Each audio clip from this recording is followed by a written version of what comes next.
ভারত এবং বাংলাদেশের মধ্যে আজকে একটি বৈঠক হয়েছে। এই বৈঠকের কি নির্যাস ভারতের তরফ থেকে এবং বাংলাদেশের তরফ থেকে কি বলা হয়েছে আপনাদের দেখাবো অবশ্যই, কিন্তু তার আগে বলি যে লাগাতার ভারত দখলের হুমকি বাংলাদেশের তরফ থেকে দেওয়া হচ্ছে।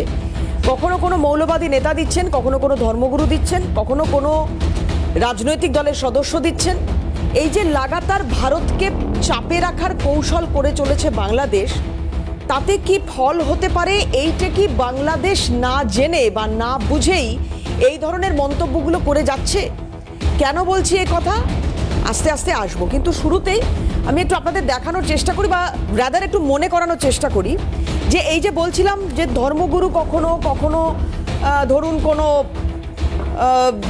রাজনৈতিক কোনো দলের কোনো নেতা, তারা এই যে অদ্ভুত অদ্ভুত কিছু মন্তব্য করছেন, বাংলা বিহার উড়িষ্যা নিয়ে নেব, কলকাতা দখল করে নেব, দিল্লি প্রস্তুত থাকো, লালকেল্লায় পতাকা ওড়াবো, এই যে কিছু অদ্ভুত বক্তব্য কেন তারা দিচ্ছেন সেটা জানার আগে বা বোঝার আগে একটু আপনাদের মনে করাই কি কি বক্তব্য তারা রেখেছেন। কিছু বাছাই করা বক্তব্য আজকে হাল্লা বলে শুরুতেই একটু মনে করানোর জন্য দুদেশের মানুষকে দেখুন। শরীফ, আমি বলে দিচ্ছি ভারতকে যে ট্রেনিং আমরা নিয়েছি, যে যুদ্ধ আমরা করেছি, আমরা শুধু 2 লক্ষ সৈনিক না, আমাদের সাথে 18 কোটি জনগণ আছে। আমাদের ট্রেনিং, আমাদের দক্ষতা ভারতের চেয়ে অনেক বেশি। আমরা যদি একবার সাহস করে আমার দেশকে যুদ্ধ করবে, আমরা বলে দিচ্ছি 4 দিনের মধ্যে আমরা কলকাতা দখল করে নেব। আমরা আমার 5000 সদস্য, এই 5000 সদস্যের মধ্যে অর্ধেকই নবীন, 2500 আমরা যুদ্ধের মাঝে যেতে পারি। আর এর সাথে যদি 30 লাখ ছাত্র জনতা যোগ হয়, তাহলে ভারত তো দূরের কথা, আমেরিকা আমাদের সাথে টিকবে না ইনশাআল্লাহ। তবে একদিন বিস্ফোরণ ঘটবে আমাদের ওই দিন কিন্তু দাদারা তোমাদের বাংলা বিহার উড়িষ্যা কিন্তু যাবে, ওটা কেড়ে নেব ভারতের কাছ থেকে। আপনারা যদি চট্টগ্রাম নিয়ে লাফালাফি করেন, আমরা কলকাতা, 7 সিস্টার, আগারতলা সবকিছু নিয়ে টান দেব এবং মরহুম আব্দুল হামিদ খান বাসানির পূর্ণ মানচিত্র নিয়ে নেব। আমরা বাংলাদেশের মধ্যে পূর্ণ মানচিত্র আমরা বহন করব। আল্লাহর কসম খেয়ে বলছি, ভারতকে খন্ড খন্ড করে ছেড়ে দেব। বাংলাদেশের মুসলমানের সাথে লড়তে এলে তোমরা বর্ডারে শেষ হয়ে যাবে। আমি জানি যারা ভারতীয় সেনাবাহিনী তাদের নিয়ে গবেষণা করছেন, চর্চা করছেন, বা বলা ভালো যে ভারতের প্রতিরক্ষা বিষয়ক জ্ঞান যাদের আছে, তারা জানেন যে ভারতের সেনাবাহিনী সম্প্রতি তাদের মধ্যে যারা নেভির স্পেশাল ফোর্স মার্কোস, তারা এই মুহূর্তে গোটা বিশ্বের মধ্যে সেনাবাহিনীর যে তালিকা প্রথম 10-এর মধ্যে 1 নম্বরে আছে মার্কোস। আমি আবার বলছি, রিপিট করছি, মার্কোস ইন্ডিয়ান নেভি যারা স্পেশালাইজেশন রয়েছে, যাদের এর ওপরে আলাদা যে দক্ষতার রয়েছে এদের, তাদেরকে বলা হয় মার্কোস। এই মার্কোস কি, তাদের কি কাজ, এগুলো নিয়ে আমি এক্ষুনি আলোচনা করছি না, আমি বাংলাদেশকে বেশি ভয় পাওয়াতে চাই না। কিন্তু আমি বলে রাখি, 1 নম্বরে মার্কোস, 3 নম্বরে প্যারাসেফ ভারত। মানে আমি 10-এর তালিকায় বলছি ভারতীয় সেনাবাহিনীর কোন কোন দক্ষতাপূর্ণ সেনা বা স্পেশালাইজেশন করা এই সমস্ত ক্ষেত্রগুলোতে কোন কোন সেনাবাহিনী তারা রয়েছে। প্রথম 10-এর মধ্যে 1 নম্বরে রয়েছে মার্কোস, 3 নম্বরে রয়েছে প্যারাসেফ এবং 7 নম্বরে রয়েছে গরুড়। এই 3 বাহিনী প্রথম 10-এর মধ্যে। আর তার পাশাপাশি আরো একটা তথ্য এবার আপনাদের জানিয়ে রাখি যে সবচেয়ে বড় বায়ুসেনার মহড়া ইতিমধ্যেই ভারত শুরু করে দিয়েছে। ভারতের পূর্ব ভাগ এবং ভারতের পশ্চিম ভাগ, এই 2 জায়গাতেই কিন্তু এই মহড়া ইতিমধ্যেই শুরু হয়ে গিয়েছে। পাকিস্তান আরো খুব মানে স্পেসিফিক করে যদি বলি, পশ্চিম পাকিস্তান, পূর্ব পাকিস্তান, কারণ বাংলাদেশের মানুষ এখন মনে করছেন যে তারা সেই দিন মানে ওই 71-এর সময় তাদের এই স্বাধীনতাটা তারা না পেয়ে যদি পাকিস্তানের সঙ্গে মিশে যেতেন তাহলে বোধহয় ভালো করতেন। তাই তাদের কথা ভেবে বলছি, পূর্ব পাকিস্তান এবং পশ্চিম পাকিস্তান এই দুই ক্ষেত্রেই, দুই সীমান্তেই ঢেলে সাজানো হচ্ছে সীমান্তকে। বায়ুসেনার মহড়া চলছে এই মুহূর্তে। যুদ্ধের জিগির যদি তোলার চেষ্টা করে বাংলাদেশ, তারা বারবার কথা বলেছে। আমি জানি না হঠাৎ করে ছাত্র বৈষম্য বিরোধী যে আন্দোলন ছাত্ররা শুরু করেছিলেন, সেটা আজকে এইখানে ভারত বিরোধিতায় কেন পৌঁছেছে, কেন বারবার যুদ্ধের কথা সামনে আসছে, কেন বারবার ভারতের সীমান্তকে অশান্ত করার চেষ্টা করছেন, কেন বারবার তারা বলছেন বাংলা, বিহার, উড়িষ্যা দখলের কথা, কেন বলছেন কলকাতা দখলের কথা, আমি জানি না। কিন্তু বিশ্বে 4 নম্বরে ভারতীয় সেনা আর 37 নম্বরে বাংলাদেশ সেনা, তাদের মধ্যে তুল্যমূল্য বিচার, তুল্যমূল্য আলোচনাই যেখানে হতে পারে না, সেইখানে আমি এর পেছনে খুব বেশি সময় নষ্ট না করে চিফ রিপোর্টার সত্যজিৎ মুখোপাধ্যায় তিনি একটি প্রতিবেদন তুলে ধরেছেন। আমার সঙ্গে আজকে যারা প্যানেলে উপস্থিত রয়েছেন তাদের মধ্যে বাংলাদেশ থেকে বাংলাদেশের এক বন্ধুও রয়েছেন, আমি তার সঙ্গেও কথা বলবো, যিনি আগে আমাদের এই প্যানেলে অংশগ্রহণ করেছেন। আমি অবশ্যই তার কাছ থেকে মত জানবো, কিন্তু তার আগে এই মুহূর্তে ভারতের ঝুলিতে কি কি রয়েছে, জাতীয় নিরাপত্তার স্বার্থে সব বলতে না পারলেও যেটুকু বলতে পারছি সেগুলো একটু দেখাই। Chief reporter Satyajit Mukhopadhyay report. প্রথম বিষয়, এই মুহূর্তে রাজস্থান এবং পাঞ্জাব সীমান্তে নোটাম জারি হয়েছে এবং সেখানে নির্দিষ্টভাবে বলে রাখার চেষ্টা করব যে সেখানে নোটাম জারির পরিপ্রেক্ষিতে যেটা হয়েছে যে কোনোভাবেই সেখানে গোটা এলাকাকে নো ফ্লাইং জোন করে দেওয়া হয়েছে এবং এ যাবৎকালের সবথেকে বড় যে বায়ুসেনার মহড়া পাকিস্তান সীমান্তে আমরা করতে যাচ্ছি 100 জেট ফাইটার নিয়ে। পাকিস্তান সীমান্তে একেবারে বাংলাদেশের এই মুহূর্তের বাবা পাকিস্তান, তাদের একেবারে বুকের ওপর দাঁড়িয়ে আমাদের বিমান মহড়া চলবে এই ডিসেম্বর মাস থেকে শুরু করে, শেষ থেকে শুরু করে জানুয়ারি ফার্স্ট উইক পর্যন্ত প্রায় 10 থেকে 12 দিন 100 ফাইটার জেট থাকবে। এবং তার পাশাপাশি বলে রাখার প্রয়োজন যে দুটো অর্থাৎ TB2 ড্রোন যেটা হাসিনার সময় চুক্তি হয়েছিল 7খানা বাংলাদেশ হাতে পেয়েছে, তা নিয়ে এমন লাফালাফি শুরু হয়েছে যাদেরকে গিনিস বুকে নাম উঠবে কিনা বাংলাদেশের অনেকে প্রশ্ন শুরু করেছিলেন। আমাদের তরফে আমরা জানাচ্ছি দুটো ড্রোন আমরা কমিশন করেছি, আমাদের বায়ুসেনার হাতে চলে এসছে। এক ঘাতক ড্রোন আমরা স্ক্রিনে দেখাবো।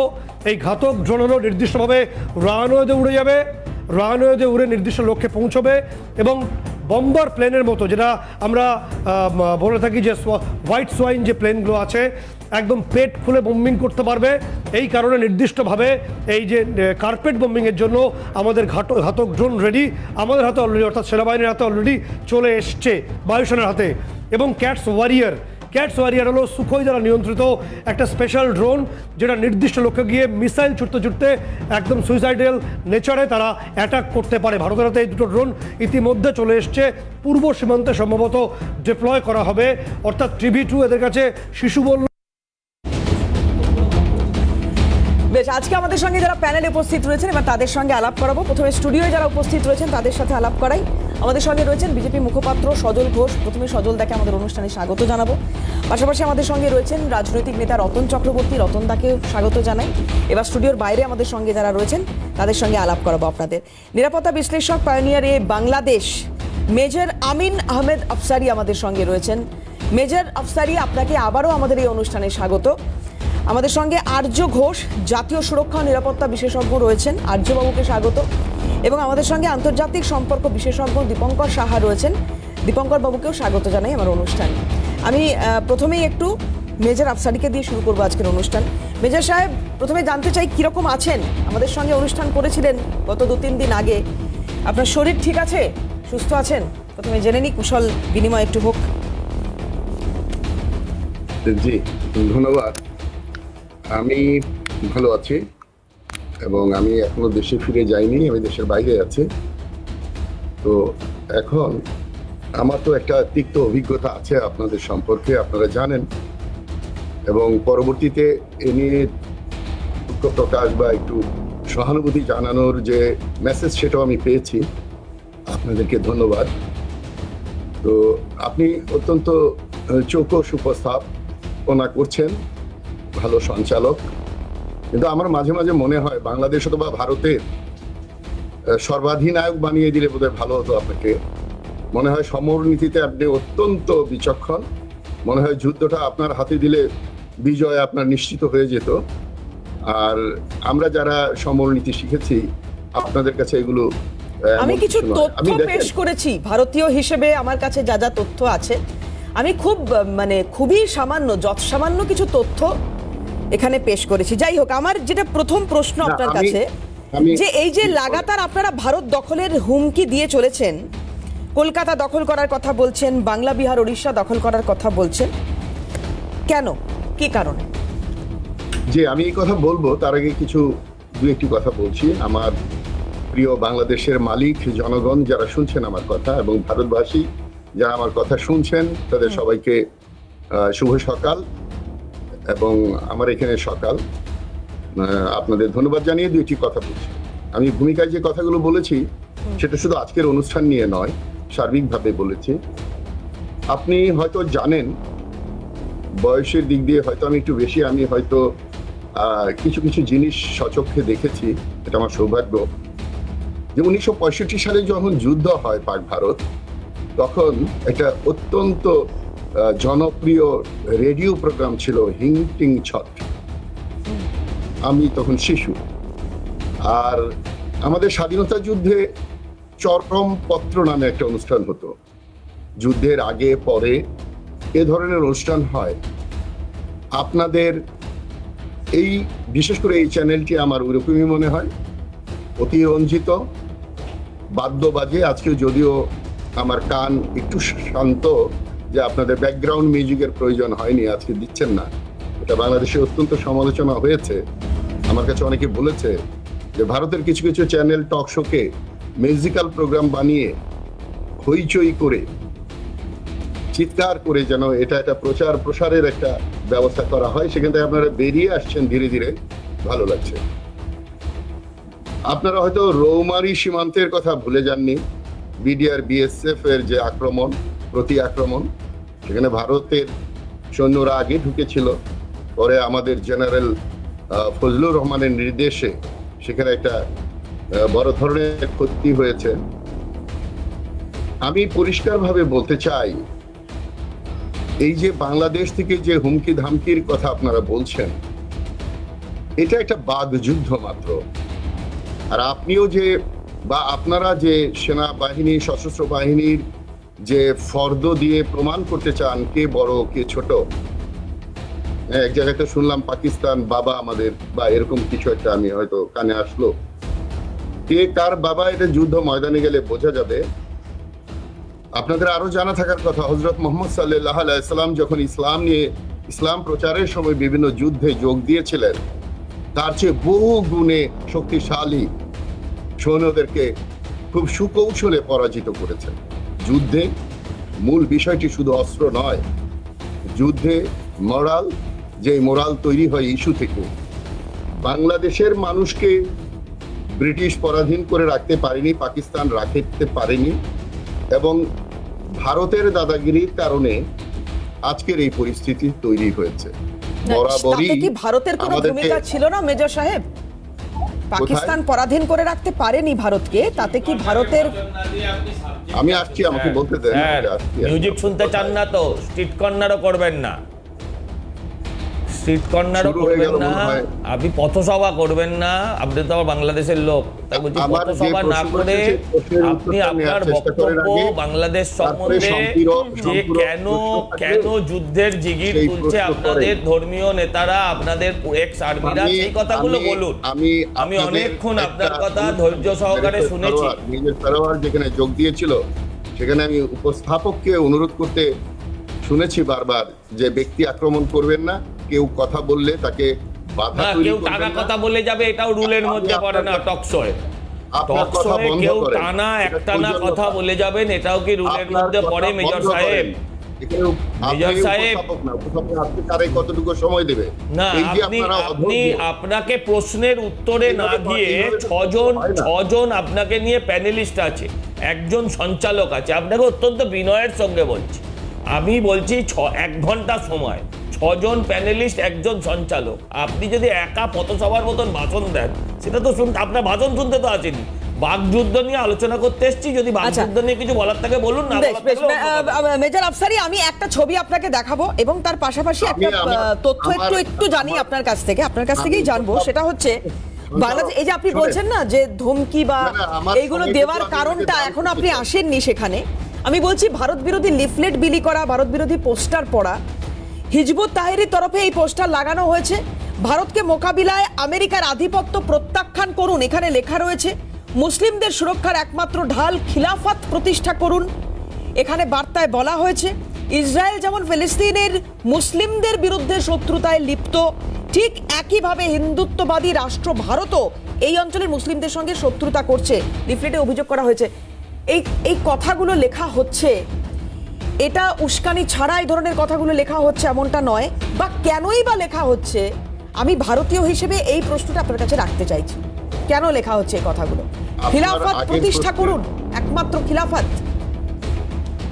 আপনার আগের প্রশ্নের উত্তরই তো আমি দিতে পারি। আমি একটু সংক্ষেপে, আফসারি সাহেব অনেকে রয়েছে, প্লিজ। আমি অত্যন্ত সংক্ষেপে বলতে চাই, দেখুন যে আজকের যে পরিস্থিতি, সেই পরিস্থিতি হলো একটি পুতুল সরকারকে আপনাদের সরকার, আপনাদের জনগণ নয়, আপনাদের সরকার যেভাবে অন্যায়ভাবে ন্যায় নীতি বর্জিতভাবে বাংলাদেশের রাজনীতিতে এবং পুতুল সরকারকে সহযোগিতা করেছেন, সেটা আমাদের জনগণ বোঝার ক্ষমতা আছে। আপনারা কারণ খুঁজবেন না, শুধু কে কি বলল, কোন পরিস্থিতিতে বলল, সেই পরিস্থিতি বিবেচনায় আনবেন না, তাহলে সুবিচার করা হবে না। বাংলাদেশের মানুষ অত্যন্ত সহনশীল। আজকে আমাদের রাওয়া যে ভূমিকা রেখেছে এই আন্দোলনে, জুলাই আগস্টের আন্দোলনে, এটা ইতিহাস। এর আগে সশস্ত্র বাহিনীর সদস্যরা এইভাবে মাঠে নামেনি। আজকে আমাদের জনগণ যেভাবে কথা বলছে, আপনারা যেটাকে অভিযোগ বলে মনে করছেন, সেটা পরিস্থিতির কারণে তৈরি হয়েছে, সেটা আপনাদের বিবেচনায় আনতে। আমি এই পরিস্থিতিটাই জানতে চাইছি কেন। বেশ আফসারি সাহেব, আমি আপনাকে এই পর্বে বিরত করছি, আমি আসবো আবারও আপনার কাছে, আমাদের সঙ্গে বাকিরাও রয়েছেন, একটু প্রত্যেকের মত নিই, কারণ আমাকে বিরতিও নিতে হবে। আমি সজলদার কাছে আসবো। সজলদা, আমি জানি না ওনার কাছে মানে এরকম একটা তথ্য পাওয়া যাচ্ছে যে শেখ হাসিনা সরকার ফের প্রস্তুতি নিচ্ছেন বাংলাদেশের রাজনীতিতে ফেরার জন্য। এইটা এই মুহূর্তে হাসিনা, আমি জানি না কোন পরিস্থিতিতে, কিভাবে, কি করে, কতদিনের মধ্যে ফেরা সম্ভব হবে, কিন্তু বাংলাদেশের এখন যা পরিস্থিতি হয়ে রয়েছে, আমেরিকার যতদিন না পর্যন্ত ডোনাল্ড ট্রাম্প তিনি শপথ নিচ্ছেন, এই মাঝখানের সময়টায় ভারতকে কি এগুলো আরো ফেস করে যেতে হবে? দেখুন, আমার প্রথম মনে হচ্ছে যিনি বাংলাদেশ থেকে, তিনি ওখানকার নিরাপত্তা বিশেষজ্ঞ, মানে সামরিক বাহিনীর লোক, আমি জানি না উনি কতদিন আমেরিকায় আছেন বা কী কারণে আমেরিকায় আছেন, বা এত কথা বলছেন সেটা দেশে যাতে ফিরতে পারেন তার তাগিদে বলছেন কিনা আমার জানা নেই। প্রশ্ন হচ্ছে, দেখুন আপনি বলছিলেন মার্কোস, হ্যাঁ, যে আমাদের মার্কোস আছে, আমাদের গরুর আছে, আমাদের এগুলো আছে, এগুলো বাংলাদেশের লোকেদের বলার কোনো প্রয়োজন নেই, সত্যিই প্রয়োজন নেই। এগুলো আমেরিকার উদ্দেশ্যে বলুন, চীনের উদ্দেশ্যে বলুন, এটা মানা যায়। আমাদের মার্কোস আছে, ওরা বলবে আমাদেরও তো খোরপোশ আছে, এছাড়া ওরা কিছু বলতে পারবে না। আমি আপনাকে বলছি, আপনি এই যে ক্যাম্পেনিং করলেন না, যে আপনি সহানুভূতি জানিয়েছিলেন, ঠিক সহানুভূতি জানানোটা, যে উনি দুঃখিত হয়েছিলেন, আমাদের প্যানেলে এসছেন, আমাদের গেস্ট, আমাদের ওই ছেলেটি, যে ছেলেটি গেছিল বাংলাদেশে, তাকে মেরে পাঠিয়ে দিয়েছে, সেরকম নয়। আমরা আমাদের কালচার দেখিয়েছেন আপনাদের, তাই আমি স্যালিউট জানাই, ধন্যবাদ জানাই। বাংলাদেশে এখন গভীর অন্ধকারের রাত্রির এখন এখানে বাজে 8:30, প্রায় বাজতে চললো, ওখানে আরো আধ ঘন্টা এদিক ওদিক আছে। আর উনি দিন উজ্জ্বল আলোকের মধ্যে আমেরিকার আলোয় বসে উনি ওখানে বসে বসে বড় বড় ভাষণ দিচ্ছেন। আমি আপনাকে বলি, উনি সমর বিশেষজ্ঞ, জীবনে কটা যুদ্ধ বাংলাদেশ লড়েছে, ওনার লড়ার তো কোনো প্রশ্নই নেই। তাহলে কিসের বিশেষজ্ঞ? এবার বলছেন বাকযুদ্ধ। আমি বলি, বাকযুদ্ধ কিসের? আমাদের ভারতীয়দের তরফ থেকে কোনো রাজনীতিবিদ, আমি ছেড়ে দিন, যারা অফিসিয়াল, যারা ব্যুরোক্র্যাট, যারা সেক্রেটারিয়েট লেভেলে আছে, তাদের কথাও আমি বলছি না, একজন রাজনীতিবিদও কি বলেছে যে আমরা ঢাকা দখল করে নেব, আমরা বাংলাদেশ দখল করে নেব, আমরা খুলনা দখল করে নেব? যে বাকযুদ্ধ তো তখন হয় যে আমি বলবো, তুমি বলছো, তুমি বলছো, আমি বলছি, এরকম তো কিছু হয়নি। এবার আমি আপনাকে বলছি যে দেখুন, উনি বললেন যে আমাদের সৈন্য কম থাকলেও আমরা যুদ্ধ জিতে নিতে পারি, ওসব আমরা অনেক জানি। শিবাজী মহারাজও জিতেছিলেন মোগলদের হারিয়ে 17 জনকে নিয়ে।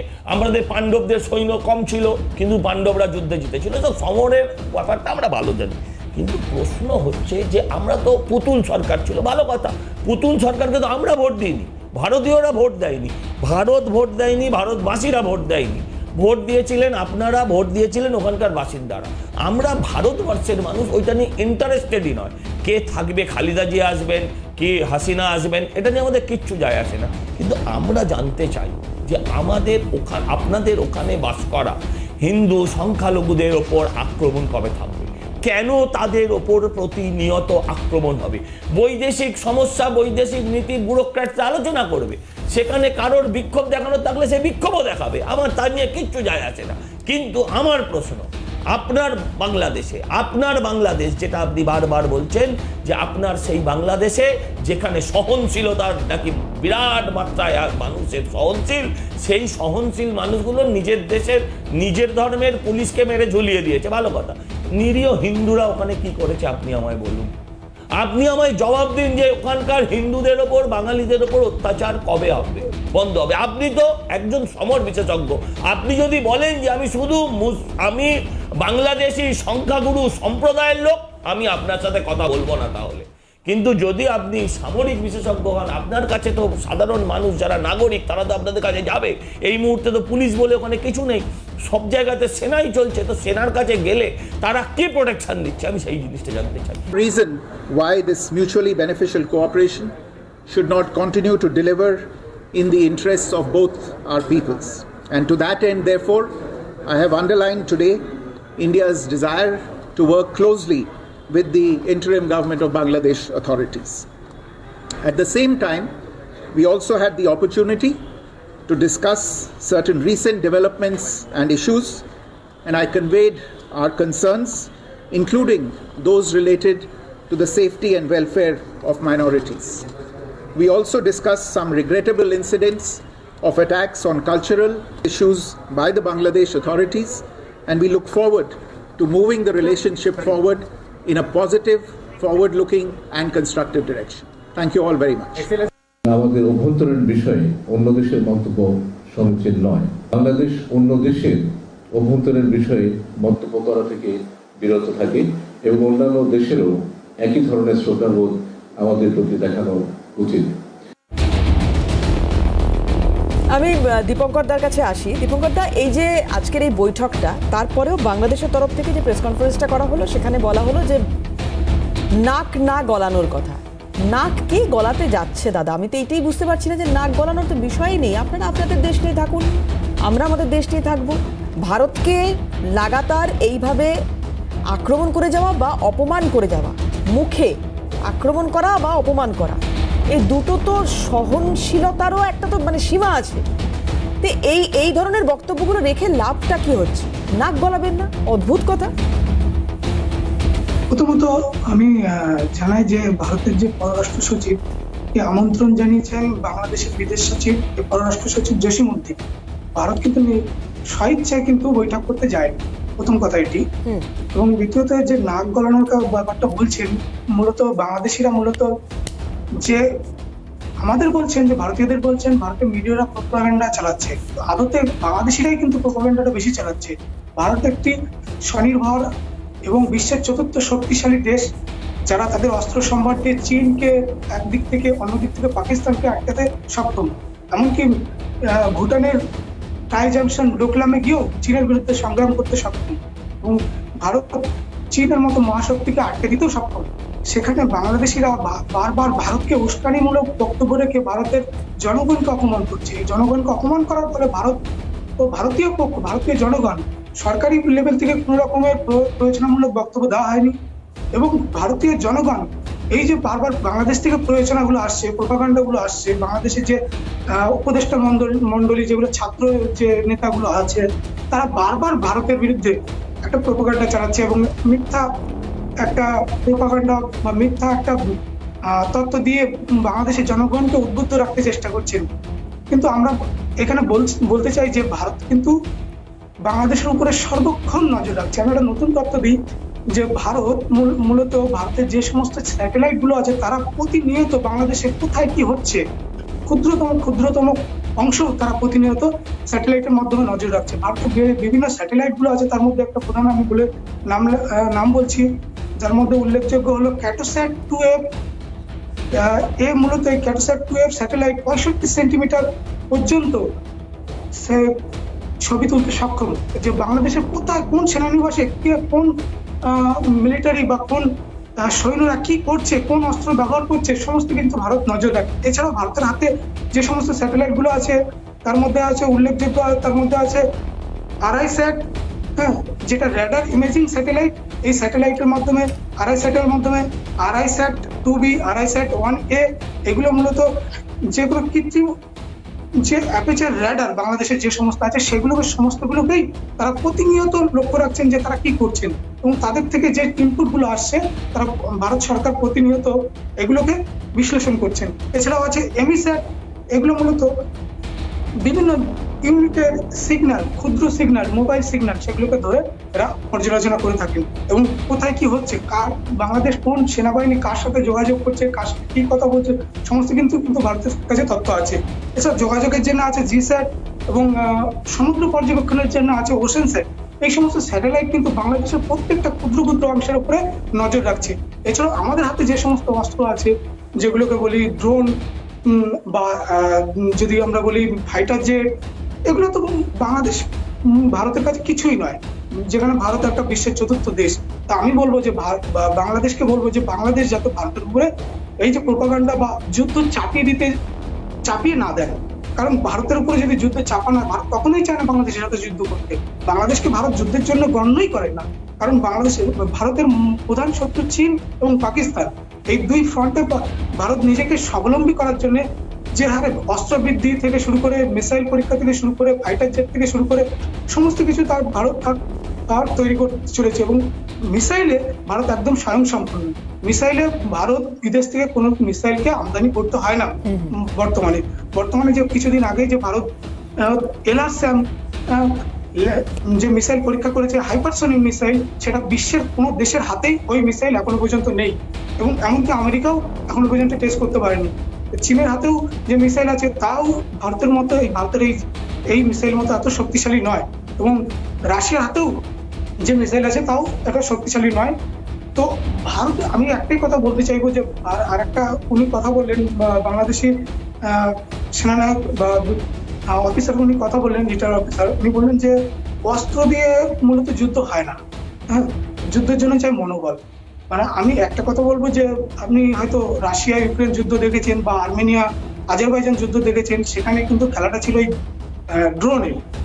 ইসরায়েল থেকে ড্রোন নিয়ে আজারবাইজান কিন্তু নাগরো কারাবাখকে দখল করতে সক্ষম হয়েছিল। তাই বলবো অস্ত্র যদি, এবং রাশিয়া ইউক্রেনের যুদ্ধও যদি দেখি, সেক্ষেত্রে ইউক্রেন যে যুদ্ধটা করছে সেগুলো কিন্তু মূলত বিদেশি অস্ত্রের সাহায্যে।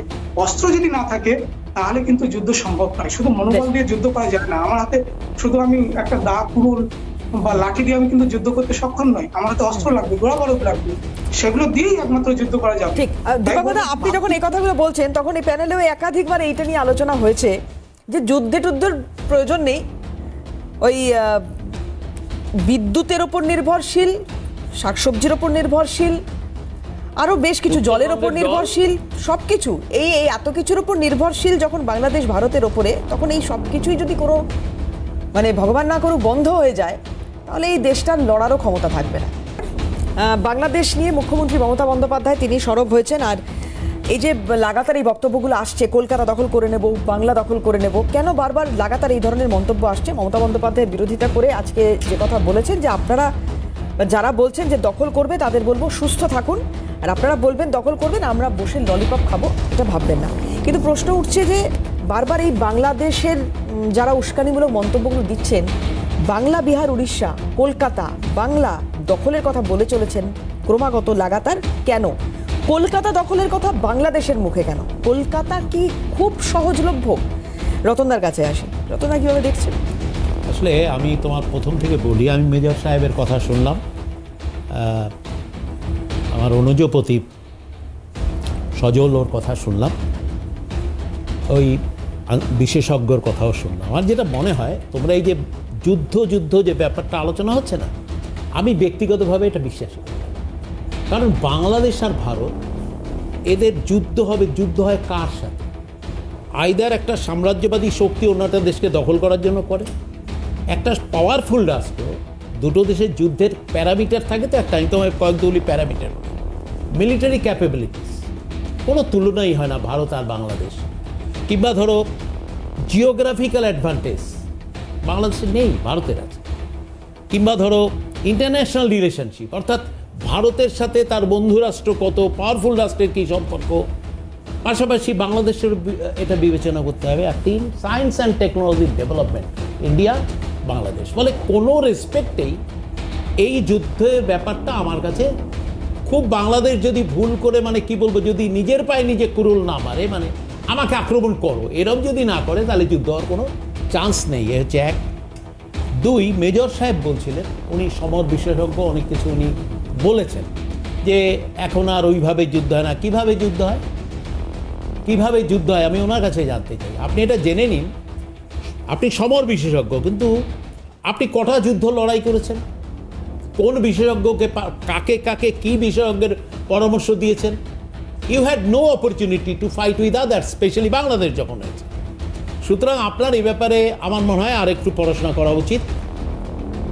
এই বর্তমান পৃথিবীতে ম্যান পাওয়ারের লড়াই হয় না, হয় সায়েন্স অ্যান্ড টেকনোলজির লড়াই, উইপন্সের লড়াই সারা পৃথিবীতে। এইখান থেকে টিপবো, অ্যাকশন হবে অন্য জায়গায়, এইভাবেই লড়াইটা হয়।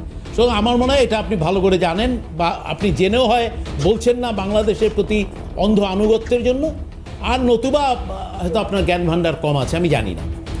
আর সেকেন্ড যেটা আমি বলবো, কিছু মানুষ বাংলাদেশের, তারা যারা রিয়েলি উই আর পেইন, যে আমাদের একসময় আমরা একই ভাষায় কথা বলি, বাংলাদেশের মানুষ আমাদের বহু আত্মীয় স্বজন ওপার বাংলায় হয়তো আছে বা ছিল, আমি নিজে ব্যক্তিগতভাবে we are displace from Bangladesh, মানে তখন ওই পূর্ব পাকিস্তান, আমরা এখানে এসেছি। ফলে আমাদের মধ্যে একটা রিলেশন থাকেই। কিন্তু আমি এটুকু বলবো, এই একটা মুসলিম ফান্ডামেন্টালিস্ট, তাদের আমি বলবো, তারা যে কাজগুলো করছেন এটা দুঃখজনক, এটা বেদনাজনক, আমাদের প্রত্যেককে ব্যথা দেয়। এর ফলে কি হয়, ওখানে সংখ্যাগুরুর দায়িত্ব সংখ্যালঘুকে রক্ষা করা, আমাদের এখানেও তাই। ফলে ওখানে কোনো ঘটনা ঘটলে আমরা অ্যাডজাস্টেন্ট স্টেট, আমাদের ওপর একটা প্রভাব এসে পড়ে, সে যেভাবেই পড়ুক। তা আমরা এটাই চাই যে বাংলাদেশের মানুষের শুভবুদ্ধির উদয় হোক, আর আমাদের এখানেও যেন আমরা কোনোভাবে ওদের ঘটনার কোনো প্রভাব আমাদের মধ্যে না পড়ে, আমরা যেন প্রভাবিত না হই, এইটাই আমার রিকোয়েস্ট। বেশ, আমি আর্যদার কাছে আসি। আর্যদা, 174 জন জঙ্গিকে ছাড়া হয়েছে এই হাসিনা পরবর্তী সময়। খাগড়াগড়ের মতো বিস্ফোরণ এই বাংলার মানুষ দেখেছে। আরও বেশ কিছু ক্ষেত্রে এই বিষয়টা সামনে এসেছে যে জঙ্গিরা বাংলাকে করিডোর হিসেবে ব্যবহার করেছে। এখন প্রশ্ন উঠছে যে অনুপ্রবেশের সমস্যা ছিলই, হয়তো আরও বাড়তে পারে আগামী দিনে, এরকম একটা সমস্যা তৈরি হতে পারে। তাহলে জাতীয় সুরক্ষার প্রশ্নে বাংলাদেশের বর্তমান অবস্থা, যেটা রতনরাও বলার চেষ্টা করছিলেন, বাংলাদেশের বর্তমান অবস্থা এদেশের জাতীয় সুরক্ষার ক্ষেত্রে কতটা অ্যালার্মিং বলে আপনার মনে হচ্ছে? কারণ বর্ডারে ফাঁকা ফাঁকা কিছু জায়গা থাকে, সেটা আলং এলওসিও আছে, আর আমাদের আলং ইন্ডিয়া বাংলাদেশ বর্ডারও আছে। তো সেই জায়গাগুলো থেকে অনুপ্রবেশ ইত্যাদি এগুলো হতেই পারে। আর সব থেকে বড় উদাহরণ হলো সেটা হচ্ছে আমরা যেটা গত বছর মানে 2023-এর 7 অক্টোবর যেটা তাণ্ডব লীলাটা আমরা দেখেছি, যেটা ইসরায়েলে এসে হামাসরা চালিয়েছিল। তারা করেছিল কি, মোটরাইজড প্যারাগ্লাইডার করে ঢুকেছিল, এবং সব থেকে সেখানে যেটা উল্লেখযোগ্য ব্যাপার, যে মোসাদের মতন কত দক্ষ একটা ইন্টেলিজেন্স সংস্থা, তারা সেটাকে ধরতে পারে মুভমেন্টটা। তো সেই দিক থেকে এইখানে অ্যালার্মিং ব্যাপার তো আছেই। তো আমি এটা বলবো যে আমরা ডেফিনেটলি সেই জায়গা থেকে সেই যেগুলো পদক্ষেপগুলো নেওয়ার কথা নিশ্চয়ই ভারত সরকার নিচ্ছেন। ওরা মানে যে জায়গাগুলো যে জায়গাগুলো ফাঁকা, সেই জায়গাগুলোকে সিল করা, সেই জায়গাগুলোকে বাধা দেওয়া, মানে সেই জায়গাগুলোর রক্ষা করা, সেটা দরকার। সেটা জরুরি ভিত্তিতে হওয়া দরকার। তো আমি নিশ্চিত যে সেটা এখানকার রাজ্য প্রশাসন এবং ভারত সরকার সবাই মিলে সেটা নিশ্চয়ই তার ব্যবস্থা নেবে, কেননা সব থেকে আগে আমাদের দেশের জাতীয় নিরাপত্তা এবং সুরক্ষা। আর ওখানে যেটা হচ্ছে এইটুকুনি বলতে পারি এই দিক থেকে। আর যেটা হচ্ছে সেটা অনেকে বলছেন অভ্যন্তরীণ ব্যাপার, আবার তার সঙ্গে বলছেন আমরা ওখানে একটা পুতুল সরকার বসিয়েছি। তো যখনই বলছেন, দায়িত্ব নিয়ে তো বলছেন মিডিয়াতে, সেটা যেই বলুন, এবং সেটা তখনই আর অভ্যন্তরীণ ব্যাপার থাকছে না, সেটা আন্তর্জাতিক ব্যাপার হয়ে যাচ্ছে। তো সেইটা একটা ব্যাপার। আর যে সরকার আসতে চলেছে আমি জানি না, মানে আমেরিকা থেকে, এটা আমার ধারণাটা বলছি, যে সরকার আসতে চলেছেন ডোনাল্ড ট্রাম্পের আন্ডারে, তারা খুব সাংঘাতিকভাবে উগ্রপন্থার বিরুদ্ধে, এবং সেটা অলরেডি তাদের যিনি আছেন মানে কাউন্টার টেররিজমের চিফ, তিনি ক্লিয়ার করে দিয়েছেন, ডক্টর সেবাস্টিয়ান গোর্কা। আর মাইক ওয়ালস আছেন এনএসএ ট্রাম্পের, এবং তুলসি গাবার্ড আছেন ইন্টেলিজেন্স চিফ অফ ইন্টেলিজেন্স। তো এইটা তাদের একটা স্বঘোষিত অবস্থান।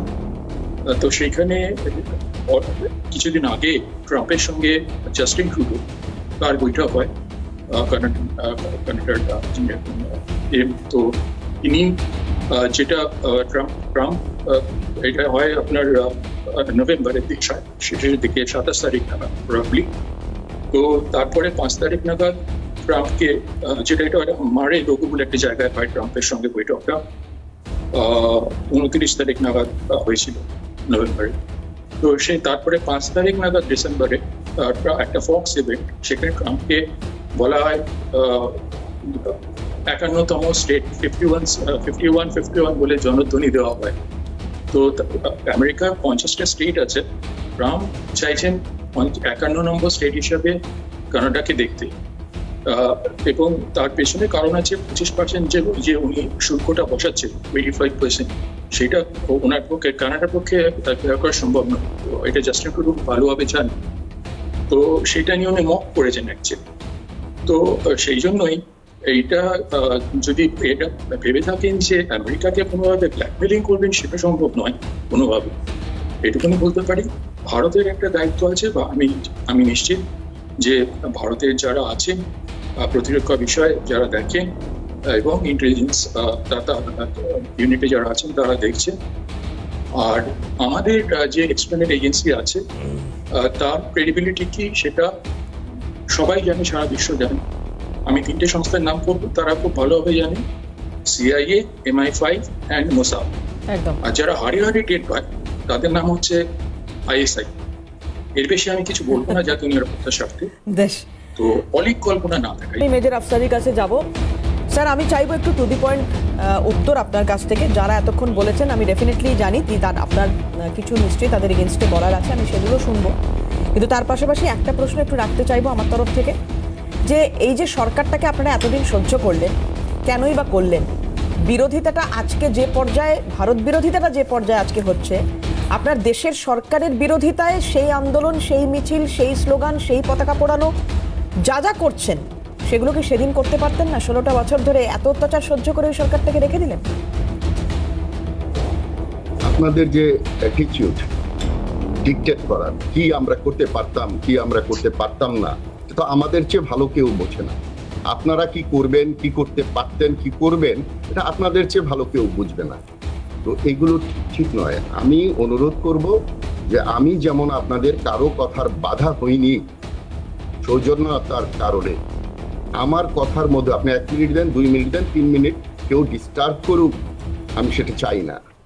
ব্যক্তিগত আক্রমণ করা উচিত নয়। আমিও চাইবো একটু টু দি পয়েন্ট হোক, একটু মানে এটা বাংলাদেশের সংখ্যালঘুদের এভাবে ব্যক্তিগত আক্রমণ করা উচিত বলবো না। আমি আমার মতো করে বলবো, আপনার পছন্দ হলে আমাকে রাখবেন, ডাকবেন। আমি আপনার না, আপনাকে আমাদের ভীষণ পছন্দ, সবার খুব পছন্দ, আপনি বলুন। আমাকে তাহলে কথা বলতে দেন, তাহলে 2 মিনিট কথা বলতে দেন। বাংলাদেশের কথা আমেরিকা থেকে বলতে পছন্দ হবে না। আমি দেশের বাইরে কেন আছি, ওই রাজনীতিবিদ কি ধরনের রাজনীতিবিদ আমি জানি না। তবে শেখ হাসিনার মতো আমি দেশ থেকে পালাইনি, আমি আমার পারিবারিক কারণে, ব্যক্তিগত কারণে, বাণিজ্যিক কারণে এখানে এসেছি, আবার অতি সত্বর ফিরে যাব। তখন এই আমার বন্ধু রাজনীতিবিদ হয়তো অনুভব করতে পারবেন যে মেজর আফসারিকে উনি যেভাবে বিচার করছেন, আমি সেই লোক নই। দয়া করে তা ওর ব্যক্তিগত আক্রমণ করবেন না, তাতে করে দর্শক শ্রোতা মনে করে নিউ যে ইয়র্কে ওনার আছেন প্রশ্নের কত উত্তর বছর? দিতে পারছি না বলে আমাকে ব্যক্তিগতভাবে না না, উনি ব্যক্তিগত আক্রমণ করেননি, শুধু জানতে চেয়েছেন আপনি কটি যুদ্ধে অংশগ্রহণ করেছেন। উনি বলেছেন আমি আমেরিকায় কেন আছি, এগুলো অবজ্ঞা করেন কেন? আমারও তো সেন্স আছে, আমি মূর্খ হতে পারি, আমার জ্ঞান নাই, জ্ঞান ভান্ডার খুব কম, কিন্তু আমি চোখে যা দেখি তা বলি, সত্যটাকে সাদাকে সাদা, কালোকে কালো বলবো। না না, ঠিক আছে, আপনি সে যেখান থেকে খুশি থাকুন, সেটা নিয়ে কোনো প্রশ্ন নেই। আমাকে ডিস্টার্ব করে আমার সময় আপনাকে না না, একদমই ডিস্টার্ব করবেন, আপনি বলুন, এতেই আরো সময় নষ্ট হচ্ছে, আপনি বলুন। ওকে, শুনেন, আপনার উনি বলেছে যে স্বৈরাচার সরকার নাকি ভোটে হয়েছে। বহুদিন বাংলাদেশের মানুষ ভোট দেখছে না, এবং আপনাদের সুজাতা সেনকে জিজ্ঞেস করেন, জানবেন বাংলাদেশের ভোট কিভাবে হয়েছে। তো এই সরকার ভোটে আসেনি, এই রাজনীতিবিদ কিভাবে একটা ভোটবিহীন স্বৈরাচারকে সমর্থন করে সেটা একদম সমর্থন করেনি। বাংলাদেশের জনগণকে তাচ্ছিল্য করে হিন্দুত্ববাদকে শক্তিশালী করার অপচেষ্টা ব্যর্থ হবেই। হিন্দুত্ববাদ প্রতিষ্ঠা করার চেষ্টা করুন, খালি বলছি হিন্দুদের মারবেন না। আমাকে কথা বলতে দেন। মারছেন পরিবারতন্ত্র, স্বৈরতন্ত্র, আমি যা বলিনি সেটা আপনি আমার মুখে বসাচ্ছেন। দাদাগিরি ইত্যাদি শুধু বাংলাদেশে নয়, সমগ্র পৃথিবীতে আর গ্রহণযোগ্য নয়, তার প্রমাণ সেই হিটলার থেকে শুরু করে শ্রীলঙ্কা, বাংলাদেশ, সিরিয়ার সেই সিরিয়াস ভাবে প্রমাণ করেছে। সুতরাং ভবিষ্যতে এগুলো থাকবে না। পৃথিবীর মানুষ পরিবর্তিত হচ্ছে, পৃথিবীর মানুষের ক্ষুদ্র মানুষ জ্ঞান জানি, সুতরাং এগুলো চলবে না। এখন আসেন মূল কথায়, ভূতের ভয় থাকলে সেখানে চিৎকার করে মানুষ পার হয়, প্রবাদে আছে। এই চিৎকার করে লাভ নাই। আমি দ্ব্যর্থহীন ভাষায় বলতে চাই, আপনাদের যে পররাষ্ট্র সচিব যেভাবে কথা বলেছেন, সেই টিউনিং এ আপনারা নাই। কতিপয় মিডিয়া এই ধরনের ভূমিকা পালন করছেন। আমি আমার কি করবে সে জ্ঞান কি আপনি দেবেন নাকি? আপনার দেশের ব্যাপারে যেমন আমরা জ্ঞান দেব না, মিডিয়া কি করবে ভারতবর্ষে সে জ্ঞান কি আপনার কাছ থেকে শুনবো নাকি? এগুলো কিন্তু জনগণ দেখে। চেষ্টা করছি যে আপনার কথা ইন্টারাপ্ট করবো না, কিন্তু আপনি এমন কথা বলছেন যাতে বলতে দেওয়াও যায় না। আচ্ছা মেজর আফসারি, আমি একটা প্রশ্ন কি করতে পারি নাকি সেটাও আবার আপনার দেশে নাক গলানো হয়ে যাবে আমি জানি না, কিন্তু আমার খুব ইচ্ছে করছে একটা প্রশ্ন আপনাকে করতে।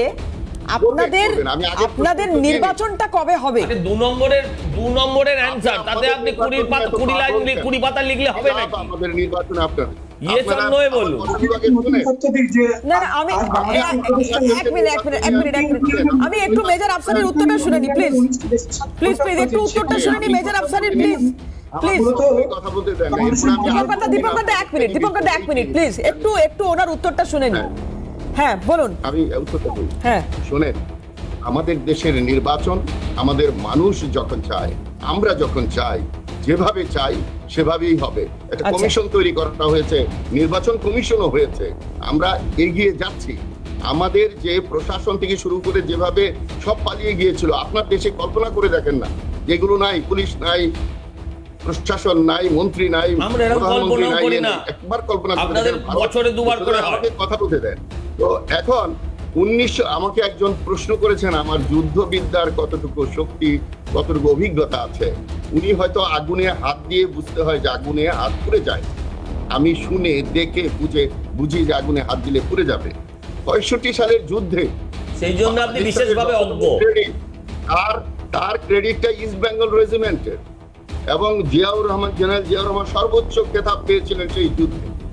আপনারা চীনের সীমান্তে যেভাবে ঘটনা ঘটান, আপনারা কাঁটাতার দিয়ে ফেলানিকে যেভাবে ঝুলিয়ে রাখেন, আপনারা বন্ধু রাষ্ট্রের সাথে কাঁটাতার দিয়ে যখন বাধা তৈরি করেন, তখন ওই দেশের আবার বন্ধু রাষ্ট্র আপনারা দখল করবেন কদিন বাদে, এটা তো আমরা আগে বুঝতে পেরেছিলাম। এটা সরকারের দূরদর্শিতা বলতে হবে। বন্ধু রাষ্ট্র কিসে? সীমান্তে কাঁটাতার দেবে না, সীমান্তে কি ওয়েলকাম বোর্ড লাগাবে না? না না, সীমান্তে আপনারা দেননি, আপনাদের অবশ্যই পয়সা করি আবার বিদেশ থেকে ধার করতে হবে সীমান্তে কাঁটাতার দিতে হলে। আপনি প্রশ্নের উত্তর না দিয়ে আপনি লেকচার দেবেন, আর আপনাকে সেটা বলতে দেব, সেটা হবে না। মেজর সাহেব, উইথ ডিউ রেসপেক্ট, আপনার লেকচার শোনার জন্য আমি এই প্যানেলে বসিনি। একটা বক্তৃতা শুনলাম যে একজন ব্যক্তি ওনার কাছে এসে একটি আমি বাধ্য হলাম পালাতে না মেজর আফসারি প্লিজ এক মিনিট মেজর আফসারি আমি আবার আপনার কাছে অনুরোধ করছি প্লিজ একটু সংক্ষেপে টু দি পয়েন্ট উত্তর পেলে আমাদের সুবিধা হয়, কারণ অনেক গেস্ট রয়েছেন, প্রত্যেকের কাছে তাদের কাছে উত্তরগুলো নিতে হচ্ছে।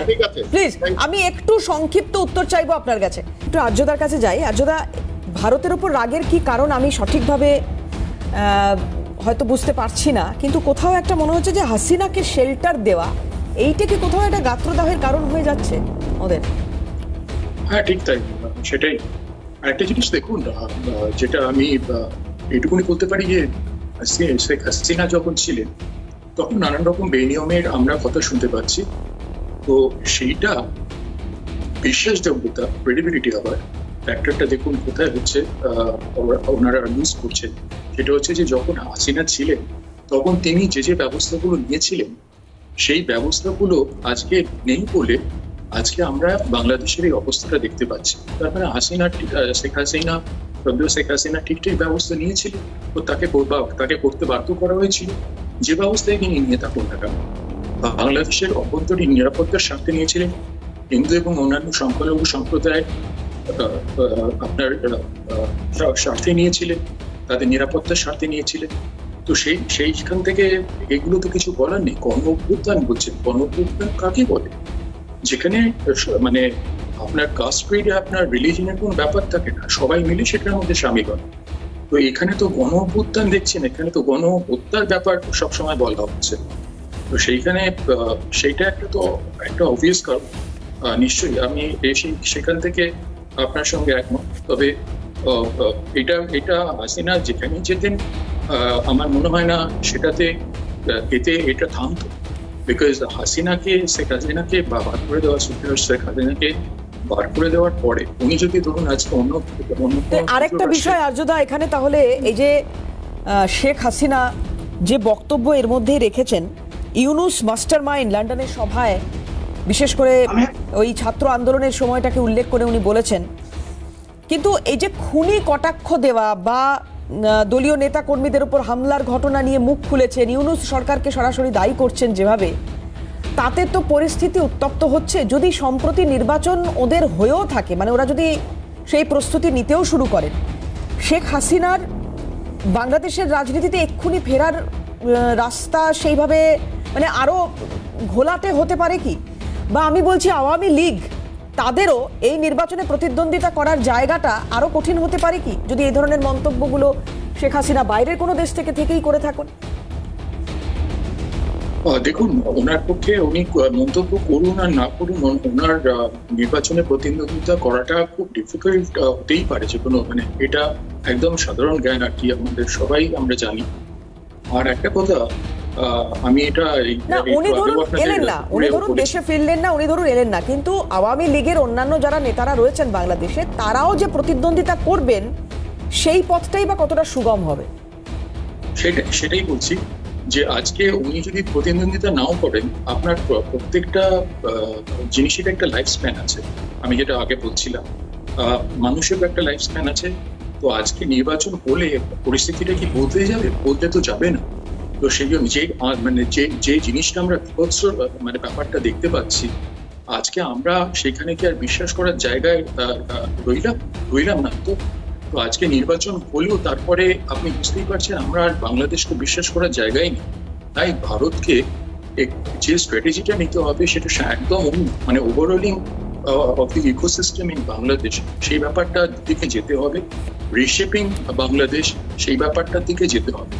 মানে সেটা কিভাবে করবেন সেটা যারা আছেন সরকারে তারা ঠিক করবেন, কিন্তু আর বাংলাদেশ তার যে বিশ্বাস করার জায়গাটা এটা হারাবে। কিন্তু তারা যদি একই সঙ্গে ভেবে থাকে তারা আজকে গাজার মতন ব্যবহার করবে, যেটা হচ্ছে বিভিন্ন জায়গায়।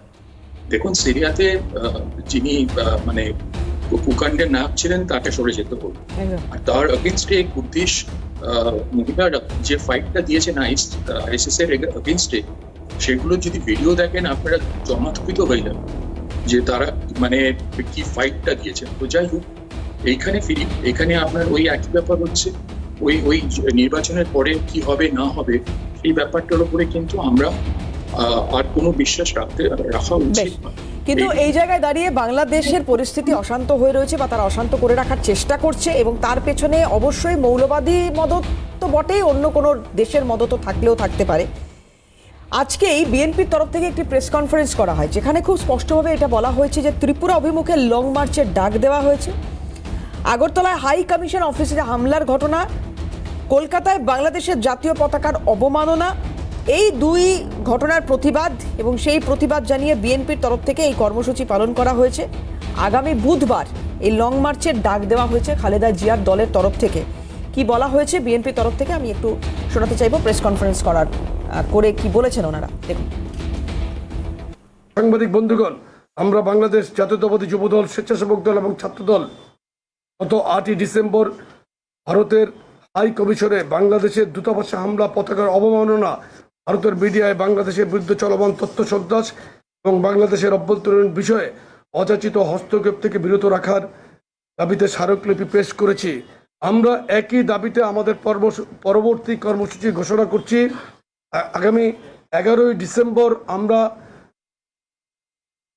ঢাকা টু আখাউড়া সীমান্ত, আগরতলা সীমান্তের পার্শ্ববর্তী আখাউড়া সীমান্ত এলাকায় আমরা সীমান্ত এলাকা পর্যন্ত এই 3 অঙ্গ সংগঠনের ভারতীয় মিথ্যা তথ্য সন্ত্রাসের প্রতিবাদ, ভারতীয় আগ্রাসনের বিরুদ্ধে আমরা জনগণকে ঐক্যবদ্ধ করে আমরা ঢাকা থেকে আগরতলার অভিমুখে আখাউড়া পর্যন্ত আমরা লং মার্চের ঘোষণা দিচ্ছি। গণ অভ্যুত্থানের পরে ভারতের মিডিয়া বাংলাদেশের বিরুদ্ধে লাগামহীন প্রোপাগান্ডা ছড়াচ্ছে। গণ অভ্যুত্থানের পরিপ্রেক্ষিতে জাতীয় ঐকমত্যের ভিত্তিতে গঠিত ছাত্র জনতার সরকারকে বিব্রত করার উদ্দেশ্যে তারা ক্রমাগত ভিত্তিহীন এবং কল্পনা প্রসূত খবর প্রচার করছে। তাদের অপপ্রচার এবং গুজবের কারণে আন্তর্জাতিক শান্তি ও নিরাপত্তা বিঘ্নিত হওয়ার আশঙ্কা তৈরি হয়েছে, যা একই সাথে ভারতের সংবিধানের 55 অনুচ্ছেদেরও পরিপন্থী।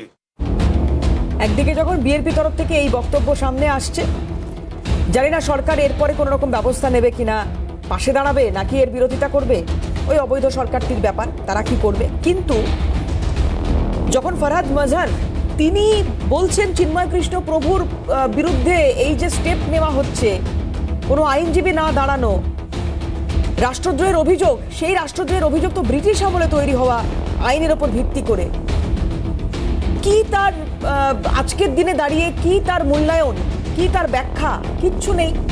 যখন সরাসরি ইউনুসের চোখে চোখ রেখে এই প্রশ্ন করছেন ওই দেশেরই একজন সাহিত্যিক, তারপরে কোনো উত্তর নেই ইউনুস সরকারের। জানি না দেশটাকে কোন জায়গায় এরা নিয়ে যেতে চাইছেন। কেন আমরা বারবার বলছি আজকে মেজর আফসারি আমাদের সঙ্গে আর নেই, উনি বলছেন আর আমাদের সঙ্গে এই প্যানেলে থাকবেন না, উনি বসতে চাইছেন না। যাই হোক, আপনি যদি থাকতেন স্যার, আপনার প্রতি সম্মান জানিয়েই বলছি যে আপনার কাছে এই প্রশ্নটা আমি রাখতাম যে আপনারা বারবার বলছেন না যে আমরা নাক গলাচ্ছি, আমরা নাক গলাচ্ছি না। ওখানে আমারও এখনো ভাই বোনেরা রয়েছেন, ওখানে হিন্দু সম্প্রদায় ক্রমাগত কোণঠাসা হচ্ছেন, মার খাচ্ছেন।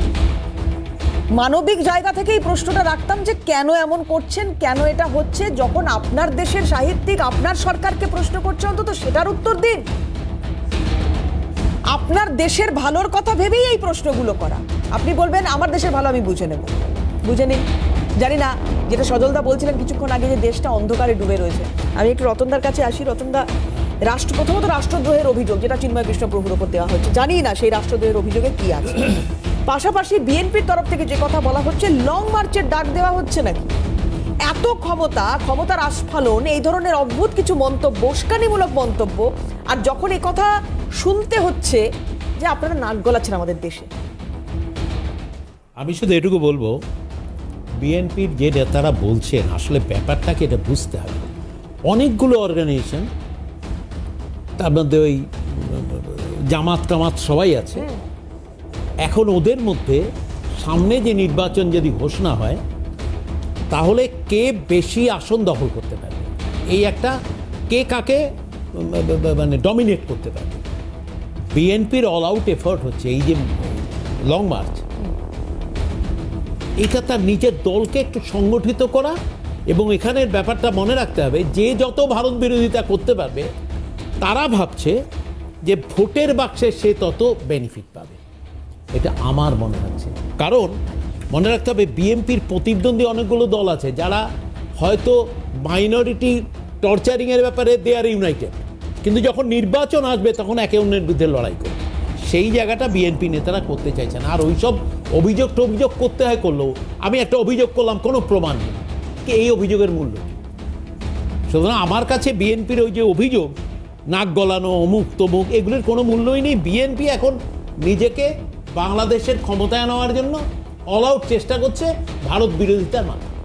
এটা বেশ বেশ আমি এই যে এখানে একটা খুব গুরুত্বপূর্ণ কথা রতনদা বলছেন, দীপঙ্করদার কাছে আসবো। দীপঙ্করদা, এই যে হুজি সংগঠন যারা এতদিন নিষিদ্ধ ছিল তারা আবার হঠাৎ করে মাথাচাড়া দিয়ে উঠেছে। ক্ষমতা প্রদর্শনের লড়াই যদি করতেই হয়, বিভিন্ন জঙ্গি গোষ্ঠীগুলো এই মুহূর্তে ঢাকায় বা বাংলাদেশে যেভাবে সক্রিয় হয়ে উঠছে, তাহলে আবারও কোনো একটা প্রাণঘাতী হামলা, আবারও কোনো একটা বোমা বিস্ফোরণের ঘটনা, এগুলো নতুন কিছু নয়, এটা হতেই পারে। কিন্তু আমি বলবো যে 2216 কিলোমিটার শুধু পশ্চিমবঙ্গের সঙ্গে বাংলাদেশের যে বর্ডার, সেই বর্ডার এলাকা পেরিয়ে এই রাজ্যটায় ঢুকে পড়তে, এই দেশটায় ঢুকে পড়তে তো তাহলে কিছু মিনিটের ব্যাপার। সেই যে আরেকটা খাগড়াগড় হবে না, মানে ওদেশে বিস্ফোরণ ঘটছে তার পাশাপাশি যে এ রাজ্যেও বিস্ফোরণ ঘটবে না, এর তো কোনো গ্যারেন্টি নেই। সেক্ষেত্রে ভারত সরকার বলুন বা রাজ্য সরকার বলুন, কি ভূমিকা নেওয়া উচিত? মূলত একটা জিনিস তো আমাদের দেখতেই হবে যে বাংলাদেশ থেকে প্রচুর পরিমাণে অবৈধ অনুপ্রবেশ ভারতে ঘটে, এবং ভারতের বিভিন্ন মালদা থেকে শুরু করে কলকাতায় পর্যন্ত 5000 টাকা দিলেই আধার কার্ড পর্যন্ত তৈরি হয়ে যাচ্ছে এমন। তো ভারতে প্রবেশ করা জঙ্গি কম লাগে আরো হয়তো। তো এগুলো আমরা একসাথে দেখেই আসছি। তো এই যে ভারতে প্রবেশ করে যে জঙ্গি সংগঠনগুলো, যে মানে বাংলাদেশের যে সংখ্যা গুরু সম্প্রদায় আছে, তাদের মধ্যে যে সম্প্রদায় আছে, যে জঙ্গি গোষ্ঠীগুলো আছে, তারা মূলত ভারতে প্রবেশ করে একটা যে জঙ্গি হামলা ঘটাবে না তার কোনো নিশ্চয়তা নেই। এবং সেই প্রচেষ্টায় যে বিপুল পরিমাণে অ্যান্টি ভারত বিরোধিতা যে বাংলাদেশের মধ্যে রয়েছে, সেগুলো এই এই এই সমস্ত যে অ্যান্টি এলিমেন্টগুলোকে তারা কিন্তু সজাগ করছে, এবং তারা উদ্বুদ্ধ হচ্ছে যে ভারতে গিয়ে আমরা একটা জঙ্গি হামলা ঘটাবো। তো সেই জন্য ভারতের সরকার বিভিন্ন যে আন্তর্জাতিক সীমান্ত আছে সেগুলোতে বিভিন্ন রকমের উদ্যোগ নিচ্ছে। এর মধ্যে অন্যতম হলো একটা অ্যান্টি মানে অনুপ্রবেশের জন্য ভারত সরকার অনেকগুলো ইউনিট তৈরি করেছে, যেগুলো এই যে অবৈধ অনুপ্রবেশকে রোখার জন্য গঠন করা হয়েছে। এবং কেন্দ্রীয় স্বরাষ্ট্র মন্ত্রক থেকে বিভিন্ন রকমের নির্দেশ জারি করার মাধ্যমে ভারত বাংলাদেশ সীমান্তগুলোকে সুরক্ষা করার জন্য বাড়তি সতর্কতা অবলম্বন করেছে।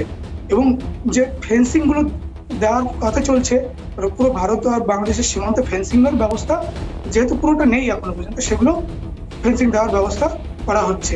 তো ভারতের একটা বড় চিন্তা, যেহেতু ভারত এখন বর্তমানে বাংলাদেশিদের ভিসা লিমিটেড করে দিয়েছে, তাই বাংলাদেশিরা ভারতে প্রবেশের জন্য এই অবৈধ উপায়ে প্রবেশের প্রচেষ্টা চালাবেই, এবং সেই জন্য ভারতকে সবসময় সজাগ থাকতে হবে। এবং এই যে অবৈধ প্রবেশের জন্য সীমান্ত এলাকায় অনেক দালাল থাকে, যারা কিছু টাকার বিনিময়ে ওই দেশ থেকে এই দেশে মানুষ পারাপার করে থাকে, যেমন রাত্রে নৌকার মাধ্যমে নদীপথ পেরিয়ে করে চলে আসে। এবং এই সময় যেভাবে রাজনৈতিকভাবে অস্থির হয়ে রয়েছে দেশটা, এই সুযোগ যে এখানে কাজে লাগানো হচ্ছে না তার কোনো গ্যারেন্টি নেই। হতেই পারে এখন হয়তো অনুপ্রবেশের সংখ্যা আরো বাড়ছে বা আগামী দিনে বাড়বে। ঝন্টু বড়াইক রাজনৈতিক বিশ্লেষক, তার সঙ্গে আমরা কথা বলেছিলাম, বিশিষ্ট অধ্যাপক। এই যে বারবার বলা হচ্ছে কলকাতা দখল করব, বারবার বলা হচ্ছে বাংলা বিহার উড়িষ্যা দখল করব, যদি হাসিনার বিরুদ্ধে ক্ষোভ থাকে, যদি ভারতের সঙ্গে যুদ্ধের কথা হয়, তাহলে তো দিল্লি দখল করার কথা আসবে।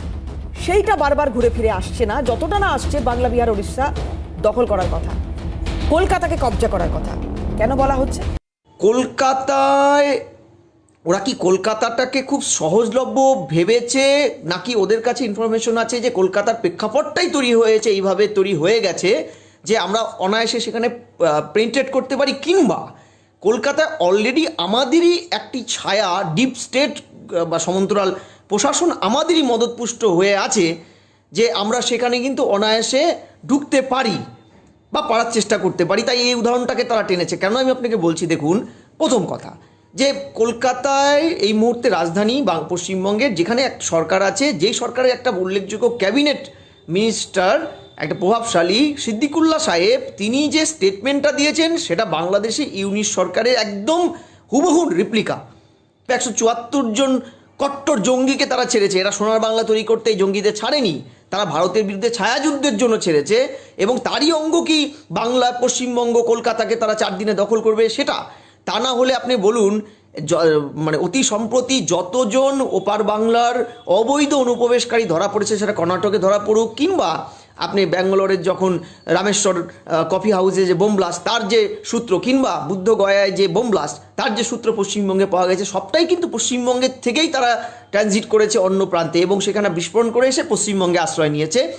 ফলে এই পার্টটা কিন্তু ডিফেন্সের দিক থেকে ভেবে দেখার কথা। কলকাতাকে কি সহজলভ্য মনে করছে? আমি সজলদার কাছে আসবো। সজলদা, আপনার কি মূল্যায়ন? দেখুন, আমি আপনাকে একটা কথা বলি, সেটা হচ্ছে, দেখুন, এগুলো যারা এইসবগুলো বলছেন, এইগুলো নিয়ে আমরা বেকার আলোচনা করছি। অনেস্টলি বলছি, বিশ্বাস করুন, আমাদের সাবজেক্টটা ঘুরে যাচ্ছে যে এরা কলকাতা দখল করে নেবে। এরা হচ্ছে বাংলাদেশের মদন, কুণাল, কল্যাণ, মানে যারা এই ধরনের কথা ভাসিয়ে রেখে, আমি রাজনৈতিকভাবে নেবেন না, এই ধরনের কথা ভাসিয়ে রেখে তারা ওখানকার রাজনীতিতে প্রাসঙ্গিক হতে চায়। আপনি দেখুন, এই মুহূর্তে যদি টিআরপি বলেন বা টিভি ফেস যদি বলেন, এই যে 4-5 লোক, এদের কোনো অস্তিত্ব নেই, এদের কেউ জানে না। আগামী দিনও ছিল, এদের পাশের বাড়ির লোক চিনতো না, বউ এদের কথা শোনে না, বাড়ির কাজের মাঝে এদের কথা শোনে না। সেই লোকগুলোকে নিয়ে আমরা সারাদিন টিভিতে বকর করে যাচ্ছি। এই আদা ঘাটের মারা এগুলোকে নিয়ে কোনো কথা বলার প্রয়োজন আছে বলে আমি মনে করি না। শুনুন, ওদের দেশে নিশ্চয়ই আজকে আমাদের ওখানে যারা প্রতিনিধি গেছেন তাদের বিক্ষোভ দেখাতে পারেন, কিন্তু দেয়ার ইজ আ ওয়ে। ঠিক একটা পুতুল সরকার ওখানে গঠন হয়েছিল, ধরে নিচ্ছি সেখানে নির্বাচন হয়নি, ভালো কথা, সেই দেশের মানুষ বিচার করবে, সেই দেশের মানুষ সেখানে অভ্যুত্থান করবে কি নির্বাচনের মাধ্যমে তাদের তাড়াবে, দ্যাট ইজ দেয়ার বিজনেস। এই নিয়ে আমাদের কিচ্ছু বলার নেই।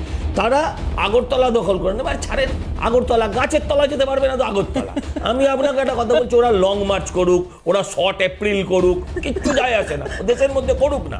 বরঞ্চ এই যে যুদ্ধ যুদ্ধ যুদ্ধ, আরে এরা সব হচ্ছে সেই আপনারা ওই গুপি গাইন বাঘা বাইনে আপনারা দেখেছেন, সুন্ডি সৈন্য যাচ্ছেন, সুন্ডি না কোন রাজ্যের একটা সৈন্য, হ্যাঁ, নিজেরা খেতে পায় না, অপুষ্টিতে ভুগছে, তারা বলছে লড়বে। এই সমস্ত কথার কোনো যুক্তি নেই।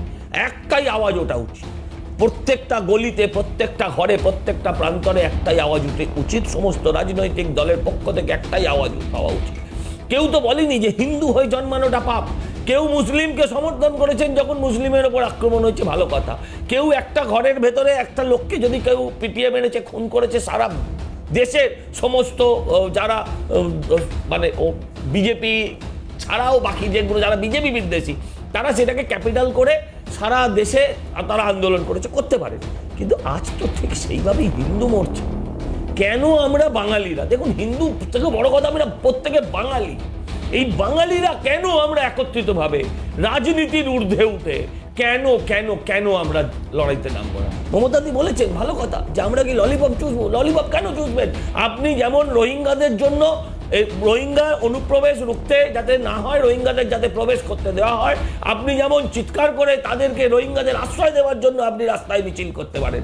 সিপিএম যেমন প্যালেস্টাইনের জন্য কথা বলতে পারে, সিপিএম যেমন চীনের জন্য কথা বলতে পারে, আমরা সমস্ত বাঙালিরা দল মতের ঊর্ধ্বে উঠে কেন আমার সরকার দুটো সরকারকেই বলছি, কেন বাধ্য করব না?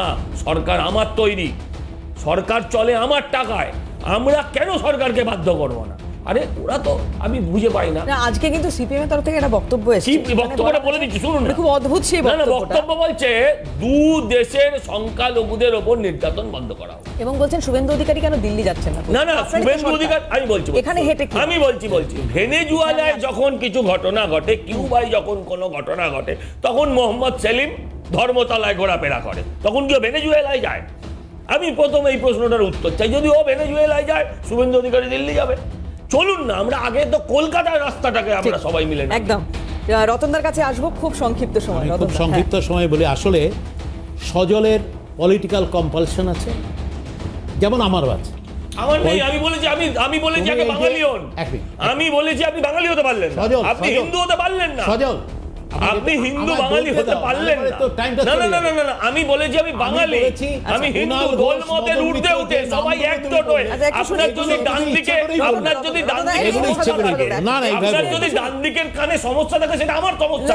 তুমি কেন আমি একটা লাইন বলি, বলো শুভেন্দু অধিকারী এইখানে আমদানি রপ্তানি বন্ধ করতে বলেছে। আজকে ফরেন সেক্রেটারি যে কথা বলেছে তাতে এক জায়গায় আমদানি রপ্তানি ঠিক বলেছে, কোনো সিট করেনি। কেন শুভেন্দু অধিকারী বলছে যেখান থেকে খাবার যাবে? ঠিক বলেছেন, আমি তো এটাই বলছি। আর এই গন্ডগোল যদি বন্ধ করতে পারে দিল্লি পারে, why not Suvendu Adhikari is going to Delhi and press the Prime Minister? Ratan দা, আমি আপনার সঙ্গে একমত।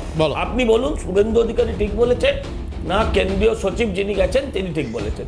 যদি আপনার মত হয় যে শুভেন্দু অধিকারী যে কথাটা বলেছে আজ বাঙালি তিনি ঠিক বলেছেন, তাহলে তিনি দল মতের ঊর্ধ্বে উঠে আজ বাঙালি বলতে। আমি বাঙালি, আমি আপনাকে বলছি যে আপনি কেন সেই মতের সঙ্গে ভারত সরকার একটা রাষ্ট্রের ব্যাপারে সিদ্ধান্ত নেবে ভারত সরকার, ভারতের কনস্টিটিউশন অনুযায়ী। খুব ভালো, আমি যতক্ষণ কনস্টিটিউশন মানি আমি এটা মানি। Very good, very good. আপনি যতক্ষণ কনস্টিটিউশন মানেন 100 বার মানি। 21শে জুলাই তার মানে আপনি কনস্টিটিউশন মানেন কেন? 21শে জুলাই মমতা বন্দ্যোপাধ্যায় বলেছিলেন আমার যারা আসতে চায় তাদেরকে আমি স্বাগত জানাই। আরে তুমি বলো না, exactly religious, those who are religious persecuted, তাদের তুমি নাগরিকত্ব দেবে বলেছো। তাহলে তুমি বলো রিলিজিয়াস পারসিকিউটেড মানে আজকে যাচ্ছে বিষয়টা।